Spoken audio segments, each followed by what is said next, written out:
A 5-member federal court bench on Friday affirmed Datuk Sri Najib Razak's conviction and sentence in the SRC international case, which was earlier decided by another panel on August 23rd last year. This follows the majority decision made by the Apex bench on Friday over the August 23rd bench that was led by Chief Justice Tun Tunku Maimun Tuan Mat, which upheld the High Court and Court of Appeal decisions on the former Prime Minister's guilt. Federal Court Judge Datuk Vernon Ong Lam Kiat read out the majority judgment.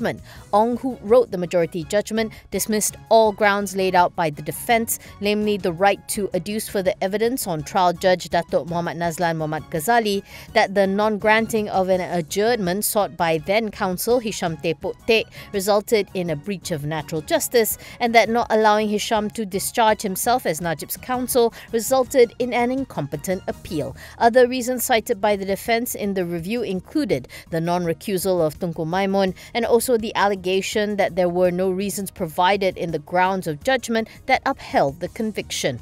Other judges in the majority were Federal Court Judges Datuk Rosaria Bujang and Datuk Nordin Hassan, and Court of Appeal Judge Datuk Abdul Bakar Jais. Chief Judge of Sabah and Sarawak Datuk Abdul Rahman Sebli was the sole dissenting judge who ruled that the court was wrong in not allowing Hisham to discharge himself as the former Prime Minister's counsel. This, he ruled, resulted in an injustice and a breach of natural justice for Najib, as he was deemed without competent counsel. Also present in court today were Datin Sri Rosma Manso and Najib's children, Datuk Nasifuddin Najib, Muhammad Nizar Najib and Noryana Najwa Najib. Lead prosecutor in the case, Datuk V.C. Tambaram, says he hopes that this decision will bring closure to the trial, which began in the High Court in April 2019. He adds that this successful prosecution of Najib should send a chilling message to all offenders that the law will catch up with them and that the guilty will be punished. Najib's lead counsel Tan Sri Muhammad Shafi Abdullah still remain positive about his client's chances and that this does not spell the end of his legal battle. Shafi said that Najib still had the petition he filed with the United Nations Working Group asking for his release or retrial of the case, as well as the application for pardon from the Yang di-Pertuan Agong.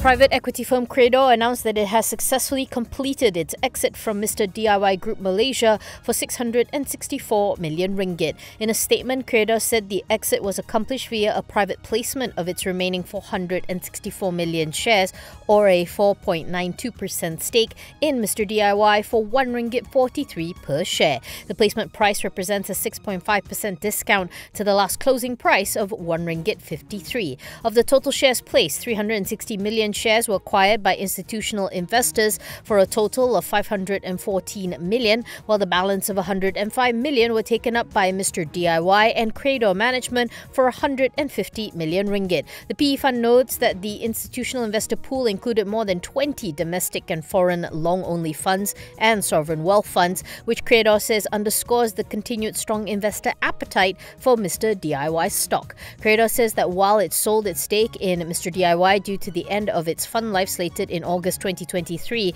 the fund notes that it remains deeply impressed with the strategy and execution capability of Mr. DIY's management team and remains highly confident of the company's long-term potential. Creador CEO and founder Bramal Vesuduvan continues that the fund has tremendous respect for Mr. DIY's management team's dedication and vision and is confident that the company will continue to grow and thrive. He adds that the fund believes this final exit will eliminate any overhang on the stock price and allow it to potentially increase its fair value.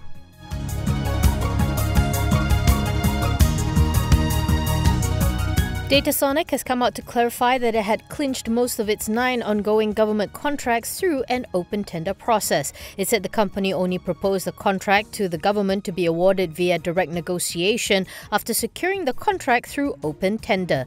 Datasonic said it had also resulted in the government enjoying savings through price cuts and superior product and service quality. The statement was in response to an article published in the Edge's CEO Morning Brief on Wednesday, based on a written reply by Home Minister Datuk Sri Saifuddin Nasution Ismail to a question raised by Bagan MP Lim Guan Eng about Datasonic's contracts. Datasonic said the 7 direct negotiation contracts worth 1.04 billion mentioned in Parliament essentially referred to 4 products: the Passport, My Card, Max Autogate and iCard. 7 out of the 9 contracts with the Home Ministry awarded between 2016 and 2022 were through direct negotiation. In a statement, Datasonic said that it had secured the contracts to supply the polycarbonate-based MyCard in 2012 through open tender by demonstrating its enhanced quality and security features, as well as significantly lower price compared with the previous vendor. However, in 2022, the government awarded Datasonic a 12-month contract for the supply of the MyCard.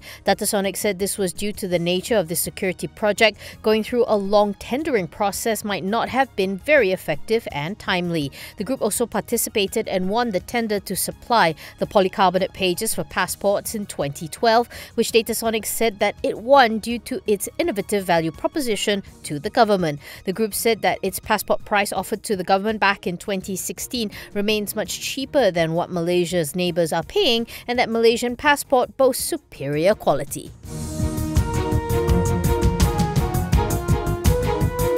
A fire broke out at Top Glove's Lukut factory in Negeri Sembilan on Thursday, MIDF research said in a note, which affected 60% of the factory's production capacity. MIDF said the fire caused severe damage to production equipment and inventory, adding that the factory has a production capacity of 3.2 billion pieces of nitrile gloves, or 4% versus total capacity of 80 billion. However, it noted that the group's average utilization rate stood at only 32% in the first quarter of this year. Hence, the research house says the impact on the total production capacity is minimal, given that the company can move orders to the other factories. Top Glove is currently assessing the full damage, and the group has fire insurance for the factory, which could be sufficient to compensate for the damage. However, MIDF acknowledges that the process for filing an insurance claim typically involves a lengthy reimbursement process. According to Oriental Daily, the fire started early morning Thursday and took nearly 3 hours to extinguish, with almost 60% of the production facility damaged. It is reported that the fire was caused by a broken oil pipe.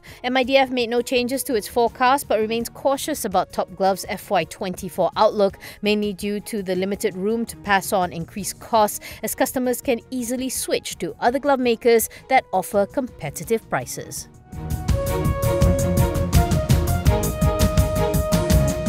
Health supplement company Bioalpha Holdings has received approval from China's local authority to develop a 21-acre Malaysian agricultural hub in Hainan. In a statement, the group said the initial phase of the hub will focus on the upstream and downstream activities such as formulation, manufacturing, and even commercialization of functional food products using Malaysian indigenous and tropical herbs. Bioalpha Managing Director William Hon said the hub, which will take 3 to 5 years to complete, is expected to contribute positively to the group. Hon said that the group is focused on executing its strategic initiatives in China, particularly in Hainan, and to support its plans, the group have expanded its headcount and hired new experienced talents in China to accelerate its expansion. According to Bioalpha, that within the hub, the planned development of a research and development facility and factory complex on the site can further bolster the group's formulation and manufacturing activities.